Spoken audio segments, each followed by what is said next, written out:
સમાચાર પાટણથી પાટણના હારીજમાં સામૂહિક આરોગ્ય કેન્દ્ર પર બીટીવી ન્યૂઝનું રિયાલિટી ચેક. આરોગ્ય કેન્દ્રમાં એક્સ-રે વિભાગ માત્ર નામનો છે. છેલ્લા 2 વર્ષથી એક્સ-રે મશીન ધૂળ ખાઈ રહ્યું છે.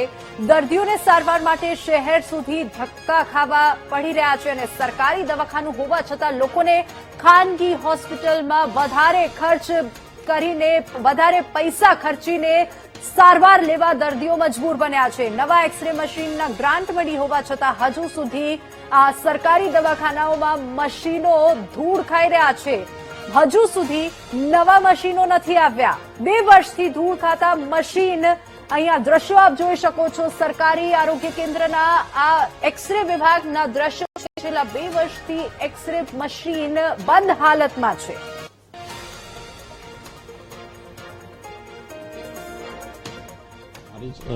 હારીજ સામૂહિક આરોગ્ય કેન્દ્રની અંદર જે એક્સ-રે મશીન આશરે 2 વર્ષથી બંધ પડેલું છે.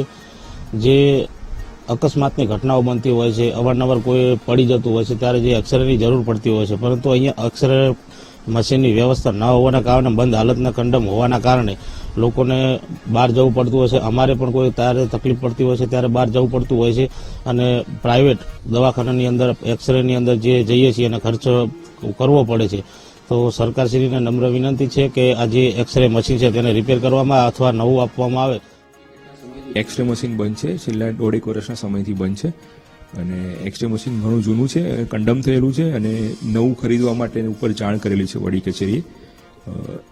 એના માટે યોગ્ય જગ્યાએથી ગ્રાન્ટની ફાળવણી થયેલી છે, પણ પ્રોસેસ હજુ ચાલુ છે એની જિલ્લા કક્ષાએથી.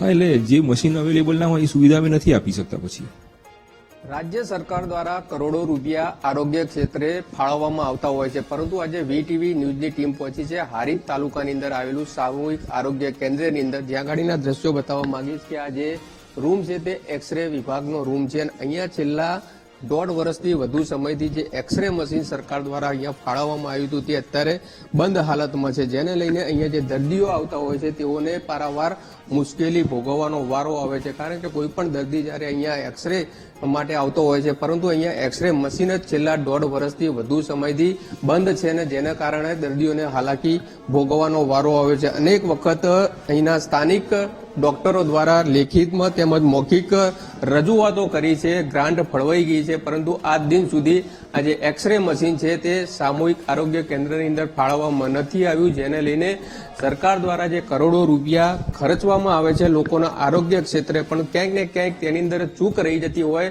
તેવું સ્પષ્ટપણે જોવા મળી રહ્યું છે. કારણ કે હારીજની અંદર જે સામૂહિક આરોગ્ય કેન્દ્રની જે મશીન ફાળવવામાં આવ્યું હતું છેલ્લા 1.5 વર્ષથી વધુ સમયથી આ આરોગ્ય કેન્દ્રનું જે એક્સ-રેનું મશીન છે તે બંધ હાલતમાં છે, જેને કારણે હારીજ શહેર સહિત સમગ્ર તાલુકામાંથી આવતા જે દર્દીઓ છે તેઓને પારાવાર મુશ્કેલી ભોગવવાનો વારો આવે છે અને ના છૂટકે તેઓને પ્રાઇવેટ દવાખાનાની અંદર જઈને પોતાના એક્સ-રે એક્સ-રે માટેના પૈસા ખર્ચવા પડતા હોય છે. ત્યારે સરકાર દ્વારા સત્વરે હારીજની અંદર જે એક્સ-રે વિભાગનું મશીન છે તે ફાળવવામાં આવે તેવી લોકોની માંગ ઉઠી છે.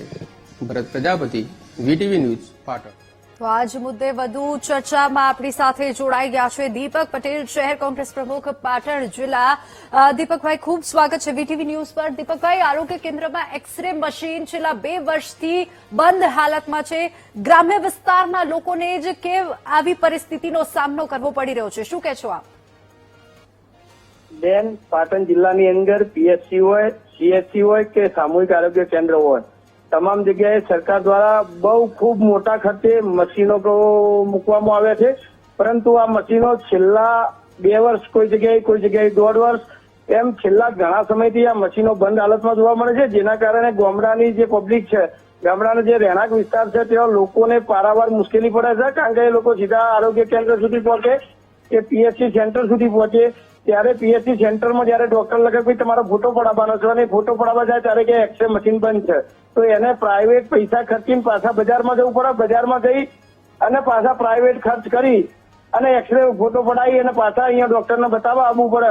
એટલે બંને બાજુનો માર સહન કરવો પડે. એક બાજુ એક્સ-રેના પૈસા પણ ખર્ચવા પડે અને બીજી બાજુ આવવા જવાનો જે ખર્ચો થાય એના પણ પૈસા ખર્ચવા પડે. એટલે ગરીબ માણસ બિચારો વધારે આર્થિક પરેશાનીમાં સંકળાઈ જાય અને આ મશીનો ખૂબ મોટો ખર્ચ કરી અને સરકારે જયારે મૂક્યા હોય તો એની વોરંટી પણ હોય, વોરંટી પીરિયડ પણ હોય, પરંતુ તેમ છતાં આ અંધેર તંત્ર દ્વારા વોરંટી પીરિયડમાં કેમ રિપેર કરવામાં નથી આવતા એ એક મોટો પ્રશ્ન છે. ખરેખર નવું મશીન હોય તો એની 2-5 વર્ષની વોરંટી હોય છે, પરંતુ વોરંટી હોવા છતાં મશીનો રિપેર થતા નથી. એ ખરેખર આ તંત્રની નાકામી છે.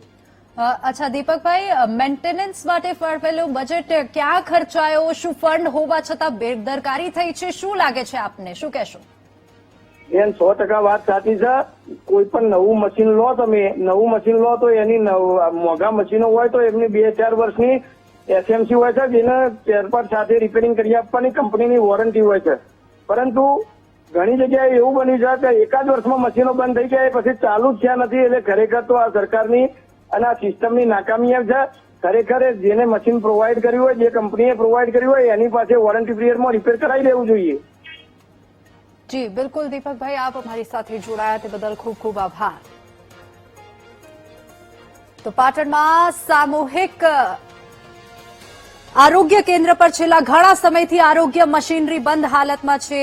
ફુવારા, હારીજ, શંખેશ્વર, વાઘડોદ અને આ તમામ જગ્યાએ આરોગ્ય કેન્દ્ર પર જે મશીનો છે તે બંધ હાલતમાં છે. હારીજ આરોગ્ય કેન્દ્રમાં સેલ કાઉન્ટર અને એક્સરે મશીન છેલ્લા 2 વર્ષથી બંધ હાલતમાં છે. તો શંખેશ્વર સામૂહિક આરોગ્ય કેન્દ્રમાં પણ સેલ કાઉન્ટર છેલ્લા 6 માસથી બંધ હાલતમાં છે.